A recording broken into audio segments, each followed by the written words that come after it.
रजब भट्ट की शादी का क्रेज़ तो अभी तक मेरे सर से नहीं उतरा है। उसकी शादी की वीडियोस, उसकी रील्स देख देख के मैंने इतना एंजॉय किया है, तो मैं ये सोच रही थी कि जो लोग गए थे उसकी शादी में उन्होंने कितना एंजॉय किया होगा। शादी तो उसने बहुत ही कमाल की है, लेकिन उसकी शादी से काफ़ी सारे लोगों को मिर्चें भी बहुत लगी हैं और वो अपनी अपनी राय दे रहे हैं कि उसने बहुत पैसे दिखाए हैं, बहुत पैसे लुटाए हैं, वो यूथ को ख़राब कर रहा है, वो ये कर रहा है, वो कर रहा है। लाइक किसी को भी अगर कोई कामयाब होता हुआ देख लेना तो बस फिर उसके ख़िलाफ़ प्रोपेगेंडा शुरू कर देते हैं कि रजब भट्ट हमारे यूथ को स्पॉइल कर रहा है, रजब भट्ट हमारे जो जनरेशन है, न्यू जनरेशन, उनको ये दिखा रहा है कि आप लोगों ने भी इसी तरह से पैसा उड़ाना है, सबके पास नहीं होता इतना पैसा और वो गलत कर रहा है। तो सबकी अपनी अपनी सोच होती है, लेकिन मेरा इसके बारे में पॉइंट ऑफ व्यू कुछ अलग है। बेशक उसने शादी में बहुत पैसा उड़ाया है, उसने अपनी शादी में बहुत पैसा लगाया, लेकिन उसने कमाया है, उसने मेहनत की है, उसने अपना पैसा उड़ाया है।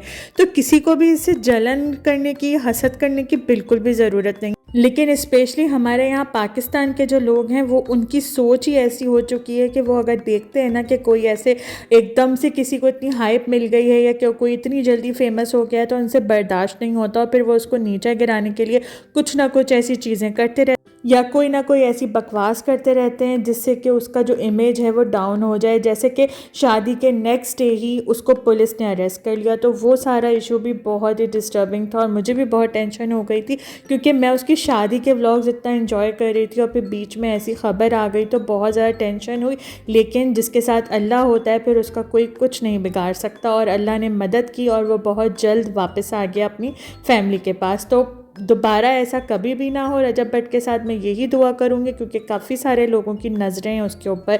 आप लोग भी अपना पॉइंट ऑफ व्यू ज़रूर शेयर कीजिएगा कि आपको क्या लगता है कि जो उसने शादी में इतना ज़्यादा पैसा उड़ाया है या उसने पैसा लगाया है। मैं तो उसको यही कहूँगी कि उसने पैसा लगाया है, वो उसकी चॉइस थी कि उसने अपने पैसे को किस तरह यूज़ करना था, ना ही उसने किसी से मांगा है, उसने अपनी मेहनत से कमाया है।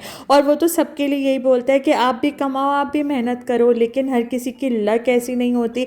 अल्लाह का शुक्र है कि उसकी लक है और वो इतनी जल्दी इतना बड़ा, इतना फेमस यूट्यूबर बन गया है पाकिस्तान का।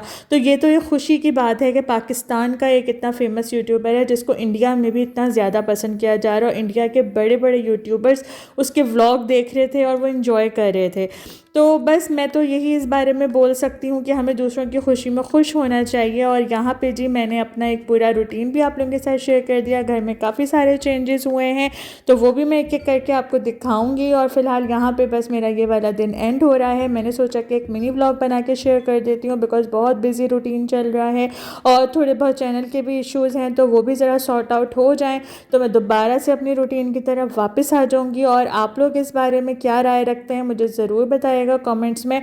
और मैं आप लोगों से अब इसी तरह से थोड़े बहुत मिनी व्लॉग्स के ज़रिए ही कनेक्टेड रहूँगी जब तक कि मेरे चैनल का इशू रिजॉल्व हो। तब तक इसी तरह से मिनी व्लॉग्स में मिलते रहेंगे। आप लोग ये वीडियो कहाँ कहाँ से देख रहे हैं कमेंट्स में ज़रूर बताइएगा। नेक्स्ट वीडियो में मिलूँगी। बाय।